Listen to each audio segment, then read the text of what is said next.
아내의 목을 자르라고 명령하는 남자. 그가 베푸는 자비라곤 최고의 목 베는 기술자를 준비해주는 것 뿐이었습니다. 안녕하세요. 역사지존의 역사이야기 9편 변태왕 시리즈 첫 번째 헨리 8세 이야기 바로 시작합니다. 좋아요와 구독 부탁드립니다. 6명의 아내를 둔 사나이.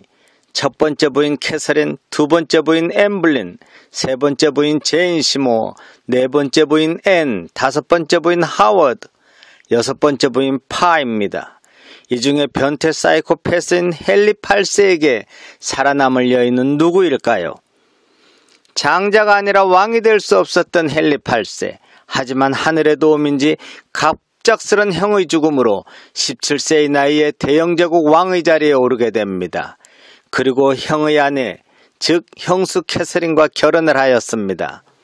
형수 캐서린도 형과 결혼은 하였지만 성관계는 없었다며 자신의 처녀성을 강조하며 이 결혼에 적극적이었습니다. 뭔 개소리야!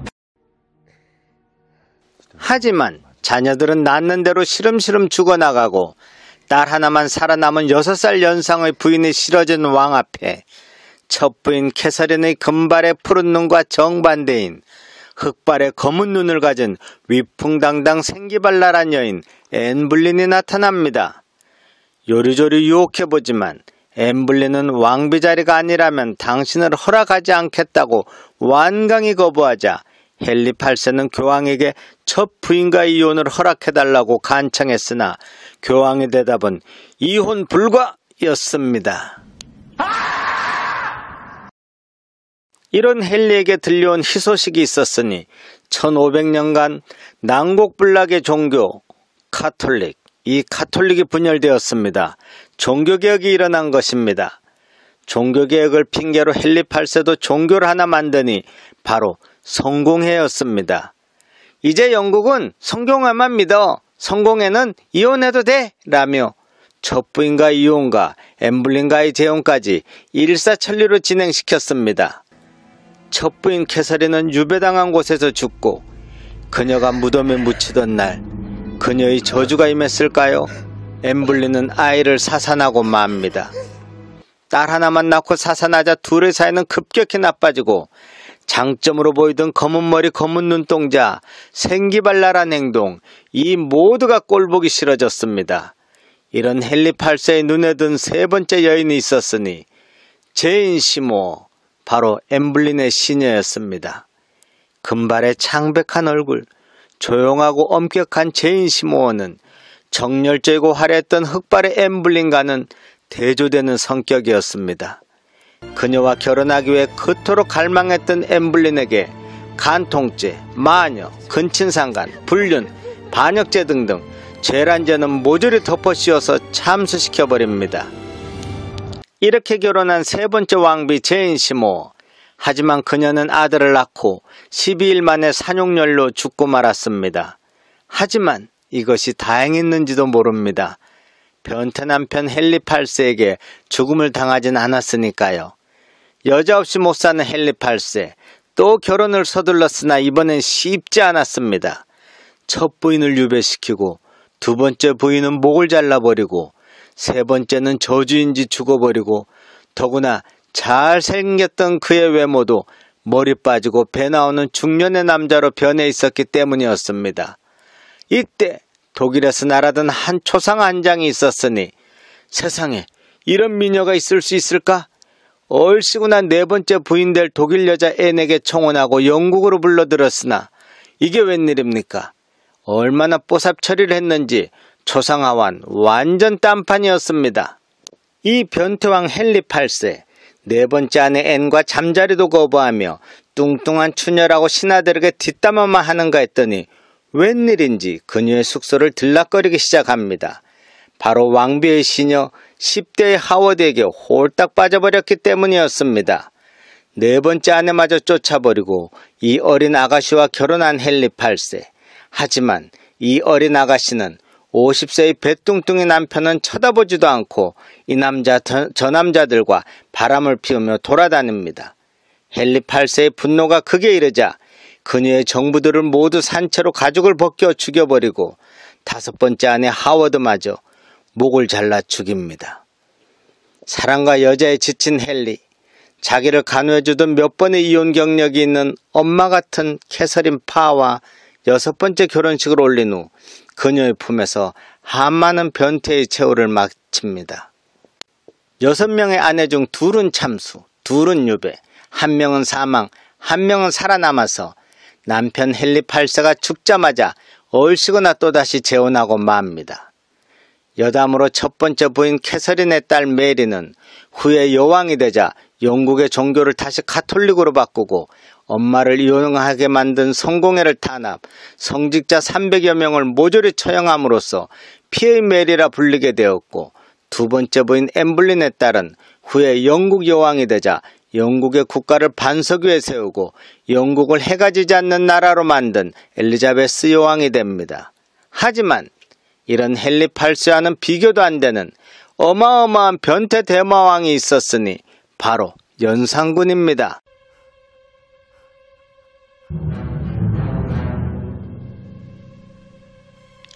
도대체 이 남자는 왜 이렇게 화가 나 있을까요?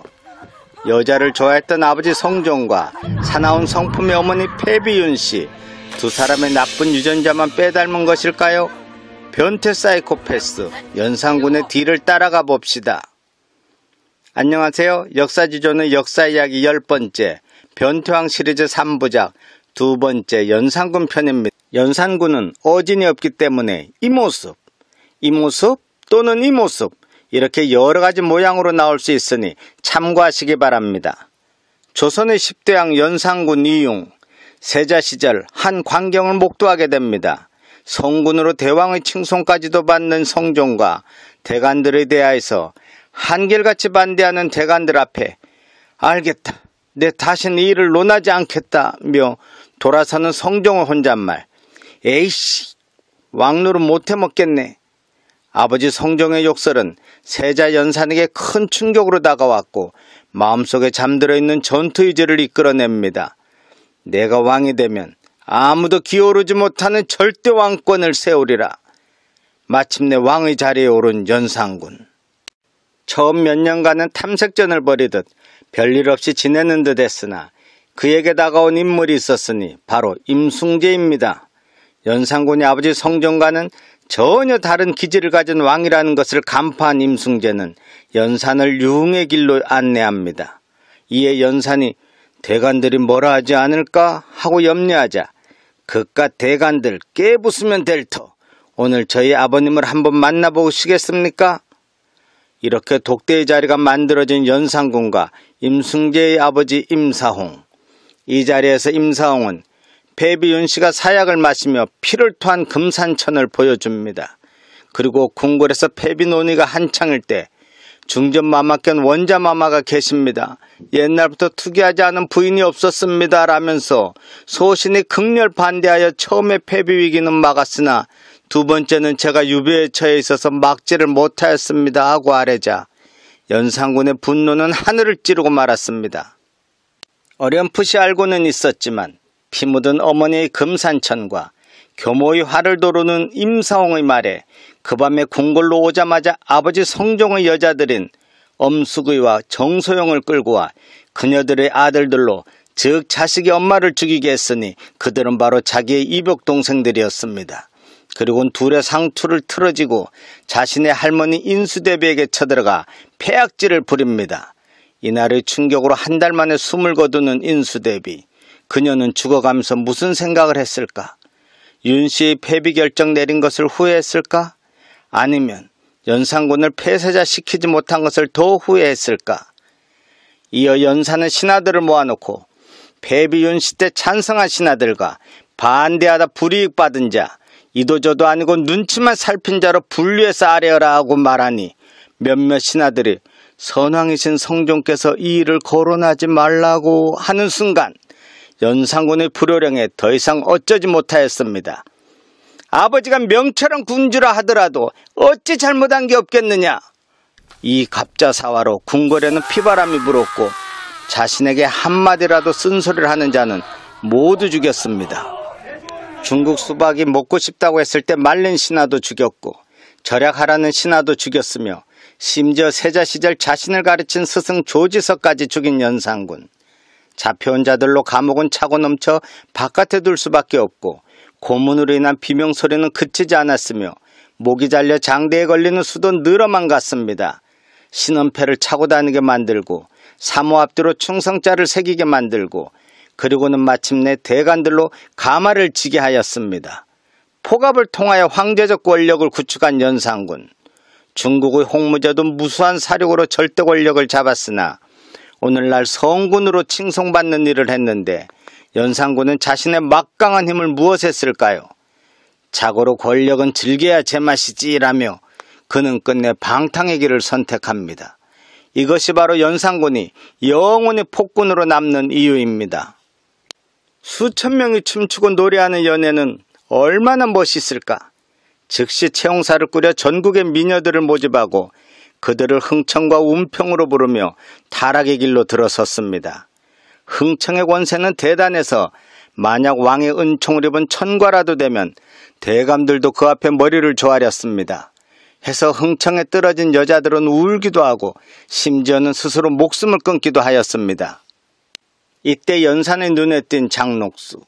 비록 가난한 집안 출신에 결혼도 몇 번 하고 아이도 낳았지만 남자의 심리를 누구보다 잘 알아 연산군을 때로는 아이처럼 우리 전하 화났어요. 때로는 노예처럼 당장 내 발가락을 핥지 못할까 하며 연산군을 좌지우지하며 기분을 북돋아 총애를 받았습니다. 패비 윤씨처럼 왕을 독차지할 생각도 없으니 왕이 마음에 들어하는 여자가 있으면 연산 앞에 대령시켰습니다.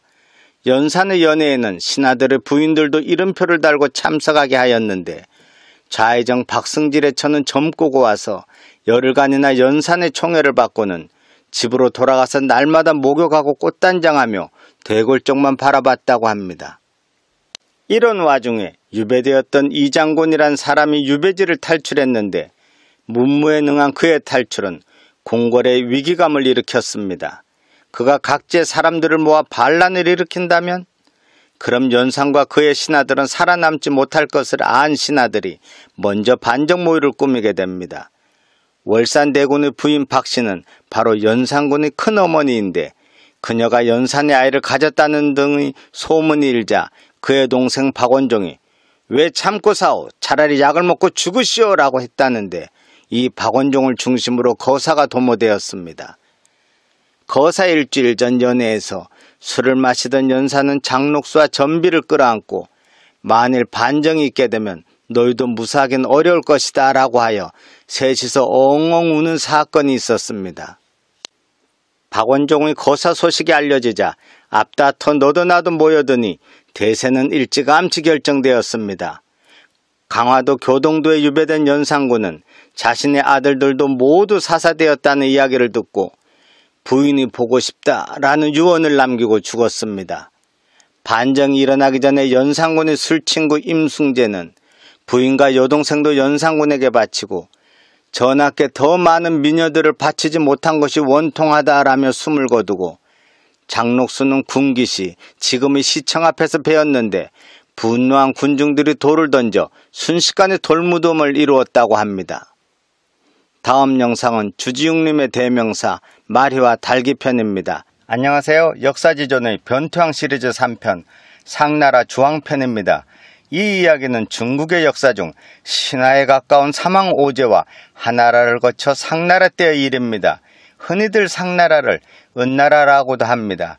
상나라의 마지막 왕인 주왕은 꽃미남인데다 머리도 총명하고 힘 또한 호랑이까지도 맨손으로 때려 죽일 정도의 천하장사여서 주위의 제후국들을 모조리 자신의 발 앞에 무릎 꿇게 만들고 이 세상에서 자신만이 가장 높다고 생각하여 모든 사람들을 자신의 발 아래로 여겼습니다.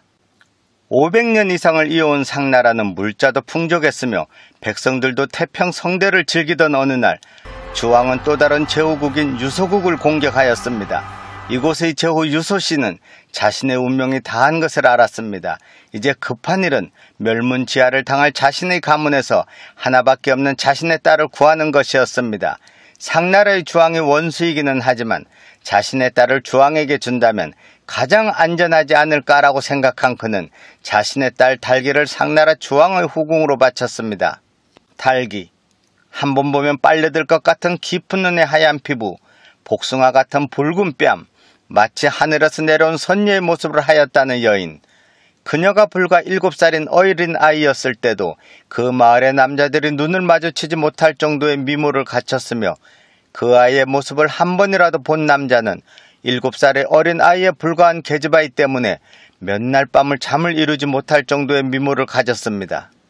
바로 그 여인 달기가 자신의 나라를 멸망시킨 상나라 주왕의 궁궐로 왔습니다. 그녀가 한번 미소 지으면 주왕은 몸둘 바를 두지 못할 정도였고 이제 모든 정사를 팽개친 채 달기 옆에만 붙어 있었습니다. 상나라로 온 지 한 달 정도 지났을 무렵 달기가 혼잣말처럼 말했습니다. 따분해. 응? 따분해요. 주왕은 바짝 몸이 달았습니다. 자신의 목숨조차도 줄 수 있는 여인이 따분하다고 한다. 무엇을 해줘야 하지? 무엇이 따분하다는 것이냐? 음악이요. 음악이 너무 따분하고 천편일률적이에요. 뭔가 끈적끈적하고 음탕한 음악은 없나요? 한 번뿐인 인생 즐겁게 살다 가야죠. 주왕은 궁중악사에게 음탕한 음악을 지으라고 했습니다. 수많은 남녀가 벌거벗고 음악에 맞춰 술이 가득한 연못에서 춤을 추며 술과 고기를 먹는다면 얼마나 행복할까? 달기의 한마디에 주왕은 즉석에서 연못을 파서 술을 붓고 나무에 고기를 매달아 주지육림을 만들었습니다. 몇 날 며칠 노래와 춤, 술과 고기가 함께하는 연회가 베풀어졌습니다. 전하, 왜 그러느냐? 수고한 대신들도 벌거벗고 즐기게 해주세요. 그동안 나라를 위해서 일한 신하들이잖아요. 오, 그래라. 여봐라, 모두 옷을 벗고 연못으로 들어가거라. 하지만 늙은 신하들이 머뭇거리자 달기는 전하의 권위가 이렇게도 없사옵니까? 아무도 옷을 벗는 신하가 없지 않습니까? 이에 주왕은 추상 같은 명령을 내렸습니다. 지금 당장 연못에 뛰어들지 않는 자는 목을 치겠다. 순식간에 신하들이 앞다퉈 연못으로 뛰어들었습니다. 궁녀들을 붙잡아 운우의 정을 누리지 않는 신하도 목을 치겠노라. 또한 대신에게 붙잡힌 궁녀도 목을 치겠다. 순식간에 연못은 난장판이 되었습니다.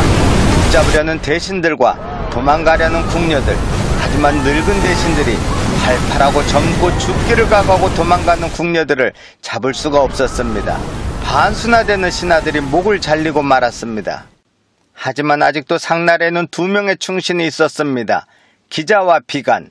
이 두 사람은 상나라의 국군이 음녀 달기에 의해 다해가는 것이 안타까워 먼저 기자가 주왕에게 간언합니다.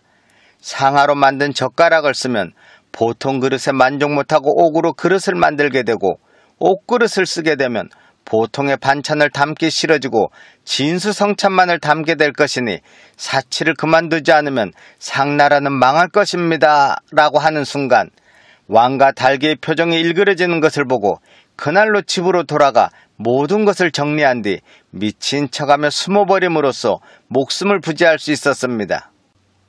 하지만 마지막 충신 비간은 잔혹한 형을 그만둬야지만 충언이 쏟아질 것입니다.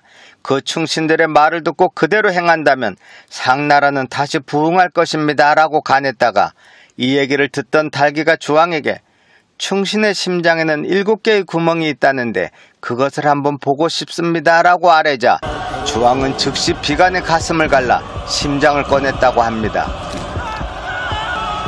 이제 다시는 누구 하나 주왕에게 충언을 고하는 사람들이 없어졌습니다. 그녀는 포락지형이라는 형벌을 만들어냈습니다. 자신의 말을 듣지 않거나 충언을 아뢰는 신하들을 기름칠한 둥근 새기둥이를 걷게 만들었습니다. 반들반들 미끌거리는 기둥 아래에는 뜨거운 숯불이 지글지글 타오르고 있었습니다. 수많은 신하들이 죽어나갔습니다. 그들이 불구덩으로 떨어지는 모습을 보며 주왕과 달기는 즐거움에 하염없이 웃었습니다. 드디어 참다 못한 여러 제후국들이 연합하여 상나라 주왕을 치러 왔습니다. 상나라 주왕은 도망쳐서 온갖 보물을 모아놓았던 녹대로 올라가서 보물과 금 따위로 장식한 옷을 입고 자진해서 불 속으로 뛰어들어 죽었습니다. 드디어 500년 이상을 내려오던 상나라는 멸망하고 주나라가 탄생하였습니다. 그렇다면 달기는 어떻게 되었을까요? 처형장으로 끌려가며 흘리는 그녀의 눈물은 백꽃이 봄비를 잔뜩 머금고 있는 듯 하였다고 합니다. 망나니가 춤을 추며 칼을 번쩍 내리치려는 순간 달기가 처연한 눈빛으로 쳐다보자 망나니는 그 자리에서 털썩 주저앉아 버렸습니다. 주저앉은 망나니의 앞섭이 불룩하였습니다. 몇 명의 망나니들이 모두 달기 참수에 실패하자 드디어 조정에서는 은퇴한 90대의 망나니 고자, 하루에 칼 한 번 휘두르기도 힘든 노인네를 데려왔습니다. 힘이 없어 밤일을 못한다고 부인이 집을 나간 지 온 30년. 90대의 고자 노인네가 달기 얼굴을 한 번 본 순간 불기둥이 불끈 솟아오르는 것이 아니겠습니까? 여보, 마누라, 나 다시 청춘이야 하며 이 망나니마저 뛰어나가 버리자 결국 달기의 얼굴에 보자기를 씌우고 목을 벨 수밖에 없었다고 합니다. 보자기를 씌워 다른 궁녀를 죽이고 달기는 누군가가 빼돌렸다는 이야기가 있는 상나라 변태왕 주왕과 천하일색 달기의 복수 이야기 재미있게 보셨다면 좋아요와 구독 부탁드립니다. 감사합니다.